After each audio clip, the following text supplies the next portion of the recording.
Attention back to the power issues we're having here in South Africa, the ongoing problems, the embattled power utility indicating that rolling power outages likely to continue throughout winter. Eskom will continue with stage 3 power cuts from 8 a.m. this morning, so less than an hour from now, until 10 p.m. tonight. That's off the back of stage 4 yesterday. Supply constraints, we're told, at Kusile, Tutuka and Matla power stations. Is there any hope in the future for some type of improvement, or are we going to continue to see more and more power cuts lasting longer and longer? Roger Lilley, I want to line you up as the light in the darkness, but I don't imagine you have good news for us. Good morning. Good morning to you, Gareth, and to your listeners. Thank you very much for your show, inviting me to your show. Gareth, yeah, I've got a new box of matches. I hope it's a big box. It's going to need it, because this isn't going away anytime soon. Is that the point we're at now, though, Roger? I feel like we've been having these conversations for years. You know, what can we do? How does Eskom get on top of it? But it almost seems like we're running out of ways of asking Eskom what the problems are, and the answers are just simply never good enough, are they? Okay, so Gareth, the answers are very simple, really. We have aging generation equipment which is getting older and older every year. The maintenance backlog is also growing bigger and bigger. And so what we find is that every time Eskom announces more load shedding, the amount of power lost through breakdowns is bigger and bigger and bigger.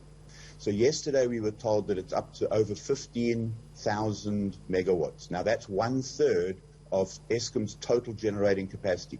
1/3. At the moment, we already don't have the 45,000 that the utility has on paper available to us, because their energy availability factor, which describes how much power is available at any one time, sits at around 60%. So 60% of 45,000, and then you lose 15 out of that. So, of course, we're into load shedding. The load is far higher than the generating capacity available.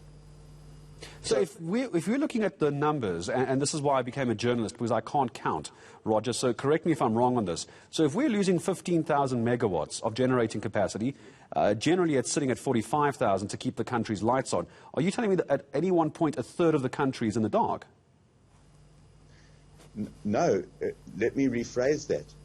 The usual demand in South Africa over the last year or so is around 30,000 megawatts. Mm-hmm.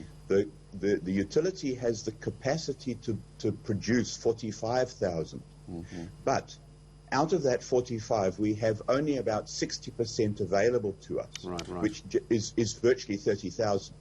And now with the 15 gone, you know, we're in the dark.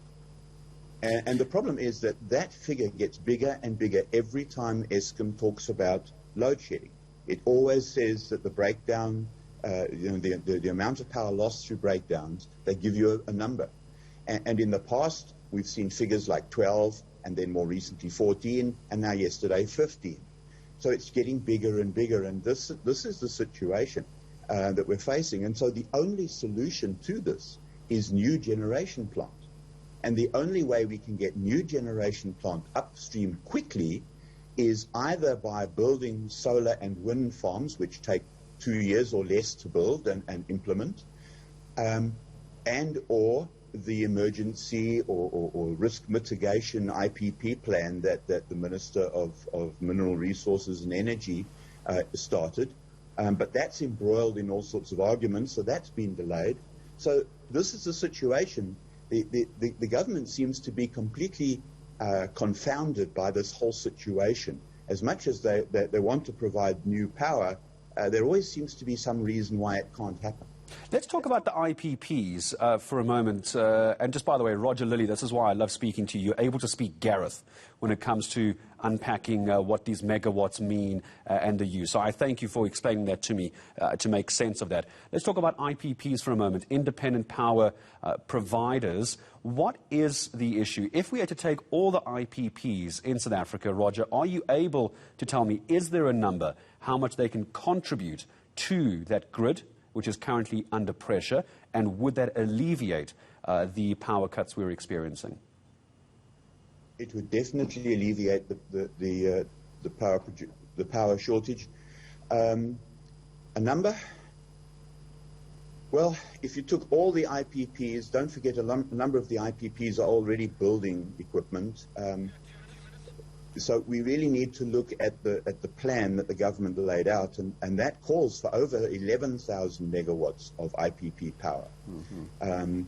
Now we need to get that up and running, and we need to get it done quickly. And there just doesn't seem to be that sense of urgency that one would expect. Let's compare the problem with Eskom with the problem that we had with COVID.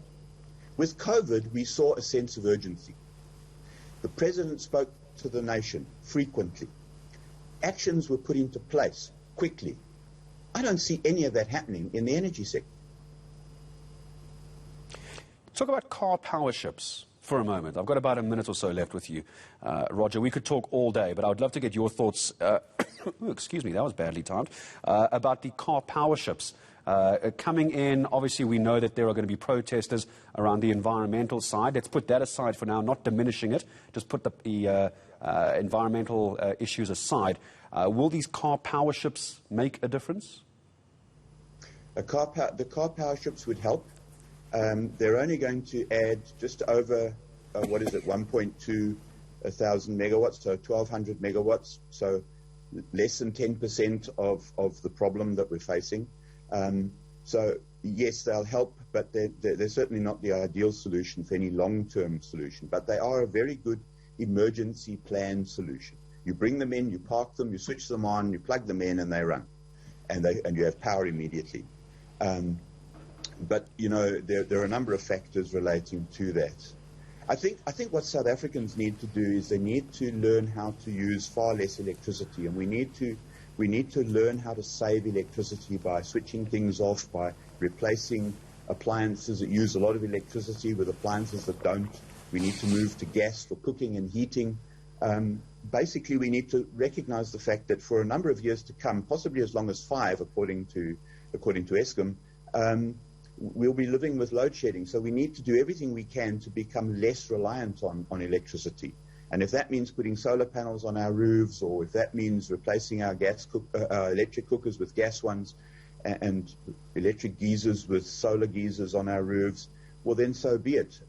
This is obviously going to be the new way of life for South Africa. At least for the next 5 years. Roger Lilley, and your boxer match is always a light in the darkness for us, but always giving us the honest truth. What a pleasure. Energy expert Roger Lilley joining us here on eNCA. My thanks to him as always.